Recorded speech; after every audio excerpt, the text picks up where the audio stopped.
Vacation కి వెళ్ళేటప్పుడు 1 or 2 luggages అయితే తీసుకువెళ్తాం. కానీ సౌదీ కింగ్ వెకేషన్ కి వెళ్ళేటప్పుడు ఏకంగా 459 లగేజెస్ తీసుకెళ్లాడంటే నమ్ముతారా? ఇది Saudi king Salman bin Abdul Aziz 2017 లో ఇండోనేషియా ట్రిప్ కి అయితే వెళ్ళాడు. కింగ్ తో కలిసి అరౌండ్ 1500 పీపుల్ అయితే వెళ్లారు. అందులో princess, ministers, security, staff etcetera. ఇక్కడే ఒక షాకింగ్ మూమెంట్ అయితే ఉంది.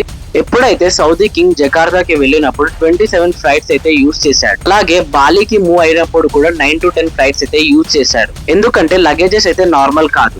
అరౌండ్ 459 టన్స్ ఆఫ్ కార్గోన్ అయితే తీసుకెళ్లారు. అందులో 2 Mercedes S600 cars and 2 elevators కూడా ఉన్నాయి. ఎప్పుడైతే సౌదీ కింగ్ ఎయిర్పోర్ట్ కి వెళ్ళాడో ఒక క్రేజీ మూమెంట్ అయితే జరిగింది. కింగ్ ప్లేన్ నుంచి దిగడానికి ఓన్ ఎస్కలేటర్ కూడా తీసుకువెళ్లారు. హోటల్ కూడా నార్మల్ బుకింగ్ కాదు. ఆయన బుక్ చేసింది హోటల్ రూమ్స్ కాదు, టోటల్ హోటల్. జకార్తాలో hundreds of luxury rooms and hotels అయితే బుక్ చేశాడు. అంటే మనం వెకేషన్ కి వెళ్ళేటప్పుడు సూట్ కేస్ అయితే తీసుకువెళ్తాం. అండ్ వెకేషన్ ఇట్ సెల్ఫ్ ఒక మూవింగ్ ఆపరేషన్. మీరు ఆ 1500 మెంబర్స్ గ్రూప్ లో ఉంటే ఫస్ట్ గా మీరు ఎక్కడికి వెళ్తారు? మీ ఒపీనియన్ కింద కామెంట్ లో అయితే చెప్పండి. ఇలాంటి మైండ్ బ్లోయింగ్ వీడియోస్ మిస్ అవ్వకూడదంటే మన ఛానల్ ని ఇప్పుడే సబ్స్క్రైబ్ చేసుకోండి, బెల్ నోటిఫికేషన్ కూడా ఆన్ చేయండి.